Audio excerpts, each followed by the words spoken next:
लाल की जय। जय जय श्री राधे श्याम। बंधुओं, हमें विचार करना चाहिए कि हमें अपने जीवन में क्या करना चाहिए, क्या नहीं करना चाहिए। हम अपना मंगल तो करते हैं, पर मंगल के साथ साथ अपने जीवन में अमंगल का भी खूब प्रवेश कराते हैं, जिससे हमारे मंगल का जो पुण्य होता है वो तो उस अमंगल करने से ही वो नष्ट हो जाता है, और अमंगल यानी जो पाप का घड़ा है वो ज़्यादा भर जाता है। हमें हमारे शास्त्रों में हर प्रकार का वर्णन है कि हमें क्या करना चाहिए, क्या नहीं करना चाहिए। हम मंदिर में जाते हैं, फूल बिलपत्र लेकर के जाते हैं, दूर्वा लेकर के जाते हैं, माता दुर्गा को भी दूर्वा चढ़ा देते हैं, बिलपत्र चढ़ा देते हैं, तुलसी भगवान गणेश को भी चढ़ा देते हैं, सब चढ़ा देते हैं। ये क्या है? आप कभी विचार करें हैं कि दूर्वा किसको किसको चढ़ता है, तुलसी किसको किसको चढ़ता है, बिलपत्र किसको किसको चढ़ता है, चावल किसको चढ़ता है, किसको नहीं चढ़ता है? हमें विचार करना चाहिए बंधुओं। दूर्वा माता लक्ष्मी, माता दुर्गा, माता सरस्वती, कभी भी देवियों को दूर्वा ना चढ़ाएं। दूर्वा चढ़ाने से तो आप सोचेंगे कि हमारे जीवन में मंगल उत्पन्न होगा, पर मंगल नहीं उत्पन्न होगा, उससे अमंगल उत्पन्न हो जाएगा। इसलिए कभी भी माता लक्ष्मी, किसी भी देवियों को आप दूर्वा ना चढ़ाएं, कभी जनेऊ ना चढ़ाएं। और भगवान गणेश को तुलसी नहीं चढ़ता है कि क्योंकि एक बार गणेश जी के पास माता तुलसी आई और उनसे अनुनय विनय की कि हम आपसे विवाह करना चाहते हैं। श्री भगवान गणेश ने उनको हंस करके कहा कि देखो देवी, मैं जीवन अपना ब्रह्मचर्य में व्यतीत करना चाहता हूँ, मुझे विवाह वगैरह नहीं करना है, आप कृपा करके यहाँ से चली जाओ। माता तुलसी रुष्ट होकर के उनको साप दे दी कि जाओ, आप कहते हो आपका जीवन ब्रह्मचर्य व्यतीत होगा, जाओ मैं साप देती हूँ कि आपका एक विवाह नहीं, आपका तो दो विवाह होगा।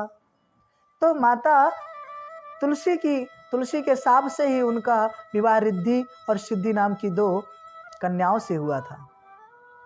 तो इसलिए तब से भगवान गणेश को भी तुलसी नहीं चढ़ती है, दूर्वा उनको अनन्य प्रिय है। दूर्वा भगवान गणेश बुद्धि प्रदान करते हैं, जो दूर्वा चढ़ाते हैं सुबह सुबह उनको बुद्धि ज्ञानवान बना देते हैं।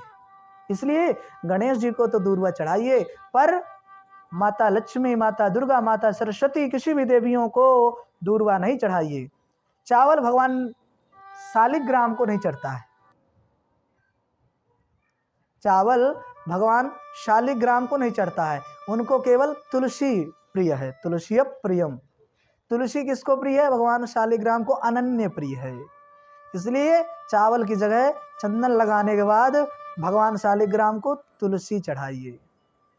अमावस्या के दिन वृक्ष नहीं काटना चाहिए बंधुओं। अमावस्या के दिन वृक्षों के पत्तों को भी नहीं तोड़ना चाहिए। सदैव पूर्व या दक्षिण की तरफ सिर करके सोना चाहिए, और सदैव दिन में उत्तर की ओर और रात में दक्षिण की ओर मलमूत्र का त्याग करना चाहिए।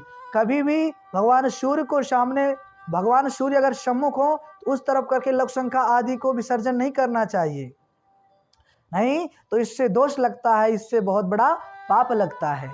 शास्त्रों में ऐसा भी वर्णन है कि वस्त्र आप पहनते हैं तो वस्त्र में नील में रंगे हुए वस्त्र धारण नहीं करना चाहिए, नील में रंगे हुए वस्त्र धारण नहीं करना चाहिए। सदैव आप भोजन करने के लिए बैठते हैं तो हाथ मुख धो करके, अपने आचमन कुल्ला आदि करके आपको भोजन करना चाहिए, और सदैव भगवान को पहले स्मरण करके भोग लगा करके भोजन का पान करना चाहिए। तब भोजन नहीं, वो प्रसाद हो जाता है, भगवान का प्रसाद हो जाता है, तभी भोजन करना चाहिए। अच्छा, रात में बंधुओं हम दही खा लेते हैं, हमें शाम के समय, रात्रि में, नाइट में हमें दही का उपभोग नहीं करना चाहिए, दही नहीं पाना चाहिए, भोक्तव्यम नहीं करना चाहिए दही का। अगर दही का भोग करते हैं तो हमें पाप लगता होगा, क्योंकि ऐसा शास्त्रों में वर्णन है। जरूर हमारे शरीर को कहीं ना कहीं, किसी न किसी प्रकार से दही रात में कष्ट पहुंचाने वाला होगा। इसलिए हमारे विद्वानों ने, हमारे संतों ने ऐसा विचार किया है कि रात में दही का पान नहीं करना चाहिए। आज के लिए बस इतना ही। जय श्री कृष्ण, जय जय श्री राधे। बोले वृंदावन बिहारी लाल की जय हो।